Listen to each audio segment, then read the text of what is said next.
Hi everyone welcome back to Rashmi tutorial. तो गत काली आमे किछि fill in the blanks discussion करथिले यूनिट 1 रो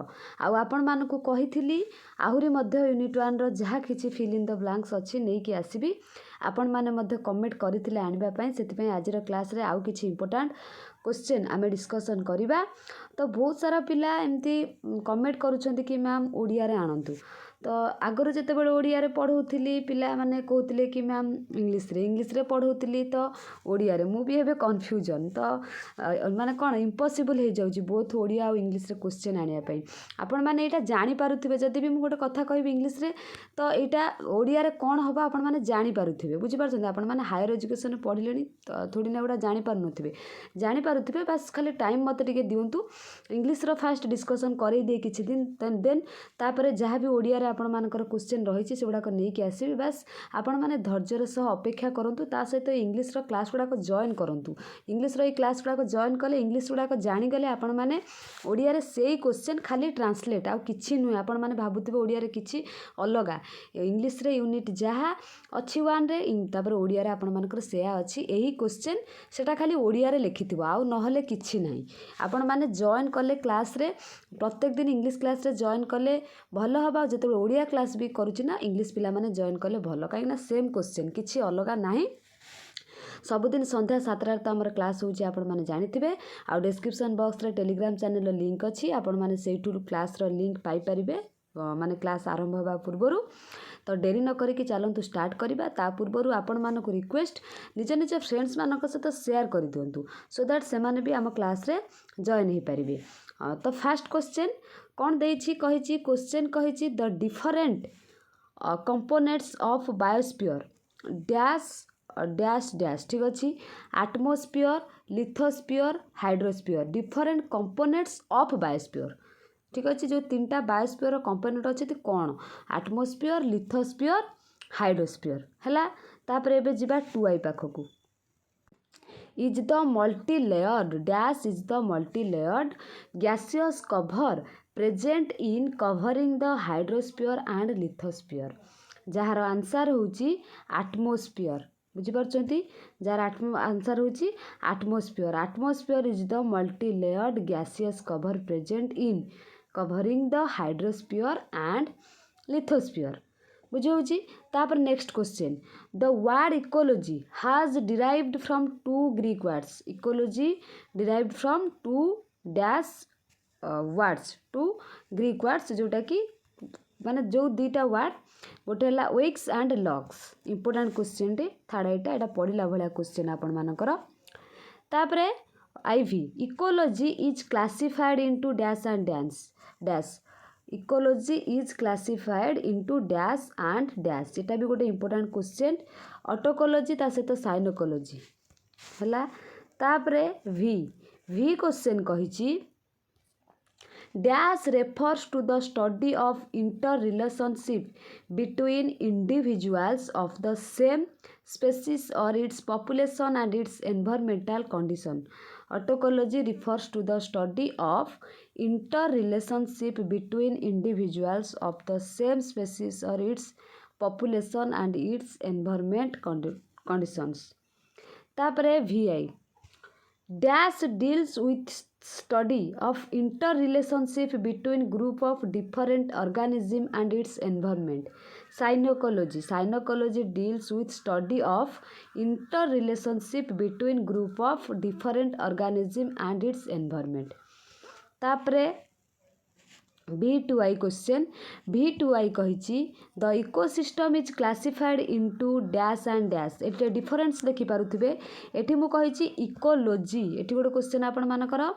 इकोलॉजी क्लासिफाइड इनटू एठी आपण मानकर जो question ecosystem is classified into dash and dash गोटे है एटा आपण माने जानि छंती है टेरेस्ट्रियल इकोसिस्टम एक्वाटिक इकोसिस्टम एटा गोटे इंपोर्टेंट क्वेश्चन टे। तापर भी third I the availability of nutrients rainfall temperature and sunlight at the components of dash ecosystem terrestrial Etah easy टे आपण माने जानिथिबे इजी क्वेश्चन टे एटा the availability of nutrients rainfall temperature and sunlight at the components of dash system terrestrial एटा गोटे पढ़ला भाया ता सहित easy मध्य। तापरे आईएक्स कथा जदि कहवा आपण मानकर एटा डेफिनेटली एग्जाम रे आसीबो तो मन देके आपण मान एगुड़ा को मन रखिकी भल से पढ़िया पड़ो ता सहित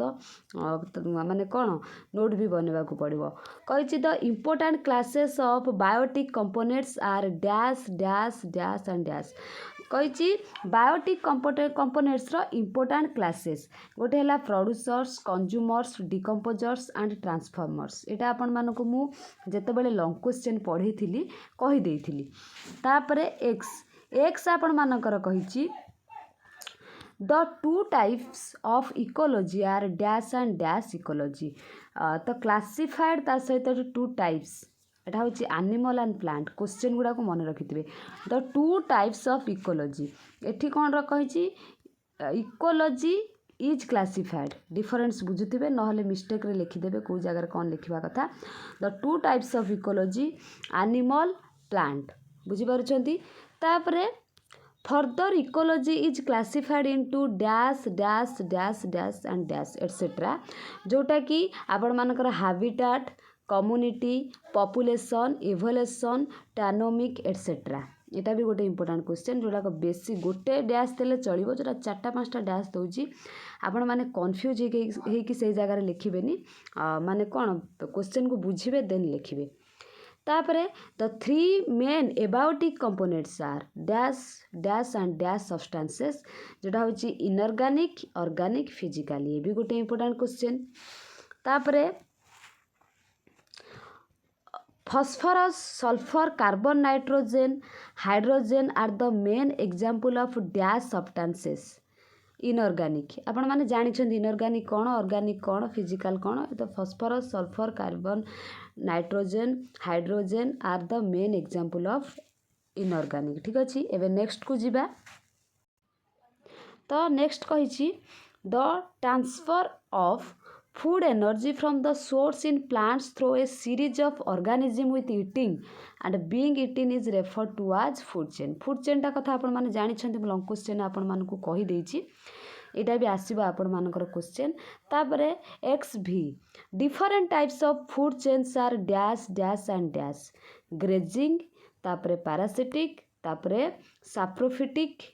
ताकू ऑब्लिक रे आपण माने साप्रोफिटिक लिखिले चलिबो डेट्रिटस लिखिले भी चलिबो किछि असुविधा नाही एटा गोटे इंपोर्टेंट क्वेश्चन डे एगुड़ा को सब भल से एबेठू प्रैक्टिस करंतु सेते बेलको एग्जाम बेलको आपण मानको एते हार्ड वर्क करियो को पड़िबो नाही तापर नेक्स्ट कहिछि the dash food chain starts from green plant and goes from herbivores to primary carnivores and to secondary carnivores एटा ग्रेजिंग आपण माने जानि छंती इजी क्वेश्चन टे एटा को मु बेसी करके कहूनी तो ये थिला आजिर आपण मानकर किछि इंपोर्टेंट क्वेश्चन आसंता काली क्वेश्चन आनिबी एमती जहाँ भी इंपोर्टेंट क्वेश्चन रही सहित 1 वर्ड वाला क्वेश्चन तापर आपण मानकर जहाँ भी रही 2 मार्किया 3 मार्किया 7 मार्किया सबू क्वेश्चन आपण मानक सहित मु डिस्कसन करी माने सेमिस्टर एग्जाम हैला पर्यंत आपण मानक सहित डिस्कसन करी तो आपण मानक मोर गोटे रिक्वेस्ट आपण माने निज फ्रेंड्स मानक सहित शेयर करंतु सो दैट बहुत सारा पिला क्लास रे जॉइन करि परबे मते मोटिवेटेड लागिवो तो आशा करुच्ची आपण माने डेफिनेटली निज फ्रेंड्स मानक सहित शेयर करेंगे आ कमेंट सेक्शन में कमेंट करेंगे आज क्लास आपण मानक केमिति लागिला निजे मध्य एग्जाम पाई प्रिपेयर हेबे थैंक यू ऑल।